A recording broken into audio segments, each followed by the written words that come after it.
ঘাটালের মানুষের জীবনে যেন সুখ আসে, শান্তি আসে, সমৃদ্ধি আসে।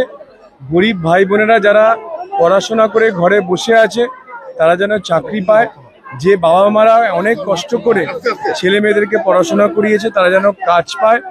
এবং ঘাটাল লোকসভার যে সমস্ত ভাই বোনেরা ঘাটালের বাইরে আছেন, যেহেতু এখানে কোনো কাজ নেই, তারা যেন ফিরে এসে তাদের সংসারে তাদের পরিবারের সঙ্গে থাকতে পারে, এটাই মায়ের কাছে প্রার্থনা করব। আজকে বেলদাতে সভা, অভিষেক ব্যানার্জি কি বলবেন? ওনার সভা নিয়ে আমি কি বলবো? দুটো টার্গেট করা হয়েছে, প্রায় লক্ষাধিক মানুষের ভিড় করা হবে বলছে, যাতে মানুষ তৃণমূলের সাথে রয়েছে সেটা প্রমাণ করার জন্য একটা বিষয়। পাশাপাশি তৃণমূলের মধ্যে একটা ঠান্ডা লড়াই সবসময় চলছে সাংগঠনিক নেতৃত্বের সাথে প্রার্থী। আমি এসব বিষয়ে কোনো মন্তব্য করতে চাই না। এটা একটা ধর্মস্থল, মায়ের জায়গা। এখানে আপনারা শুধু পজিটিভ কথা বলুন, কোনো নেগেটিভ কথা নিয়ে বলবেন না। মা জাগ্রত মা, আপনারা সবাই প্রার্থনা করুন যেন আজকে মায়ের আশীর্বাদে যেন ঘাটাল লোকসভার মানুষের জীবনে সুখ, শান্তি, সমৃদ্ধি ফিরে আসে। দেব বলছে যে সে কোনো টাকা পয়সা নেয়নি এনামুলের কাছ থেকে, এটা প্রমাণ করুক। মানে আপনাকে বলেছে হিরণ প্রমাণ করুক, আর একটু পড়াশোনা করে কথা বললে ভালো হতো। আমি আজকে মন্দিরে এসেছি পুজো দিতে, আজকে এ বিষয়ে কোনো কথা বলবো না।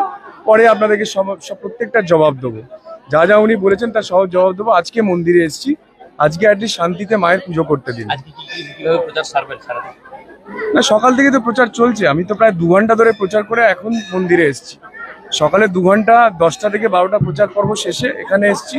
এরপরে সারাদিন ধরে আজকে পিংলার মানুষের কাছে যে সন্ত্রাস, তৃণমূল যে সন্ত্রাস করে পিংলার মানুষকে ভয় দেখিয়ে রেখেছে, আতঙ্ক করে রেখে দিয়েছে, সেই ভয়ে সন্ত্রাস থেকে মুক্তি দেওয়ার জন্য আমরা সবাই প্রধানমন্ত্রী নরেন্দ্র মোদীজির সৈনিক হিসাবে আমরা কাজ করব এবং মানুষকে ভয় মুক্ত করব, সন্ত্রাস মুক্ত করব।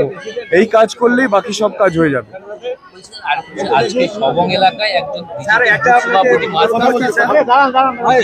সভাপতিকে মারধর করা হয়েছে, থানায় অভিযোগ করতে গেছে। আজকের দিনের ঘটনা সকালে।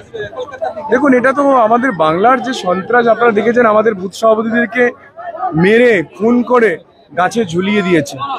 ঘরে গিয়ে মেরে থেতলে, মানে ইট দিয়ে থেতলে থেতলে আমাদের বুথ সভাপতিদেরকে মারা হয়েছে, আমাদের কার্যকর্তাদেরকে মারা হচ্ছে। 200-250-র ওপরে আমাদের ভারতীয় জনতা পার্টির যারা সৈনিক তারা শহীদ হয়েছেন শুধুমাত্র বাংলায় শান্তি প্রতিষ্ঠা করার জন্য। তো এটা তো নতুন কথা না, কোনো কথা নয়। যেভাবে সন্ত্রাস চালাচ্ছেন, এই সন্ত্রাসের শেষ দিন মায়ের আশীর্বাদেই কিছুদিনের মধ্যে হয়ে যাবে। মায়ের আশীর্বাদে পশ্চিমবঙ্গে তৃণমূলের সন্ত্রাস থেকে বাংলার মানুষ খুব তাড়াতাড়ি মুক্তি পাবেন।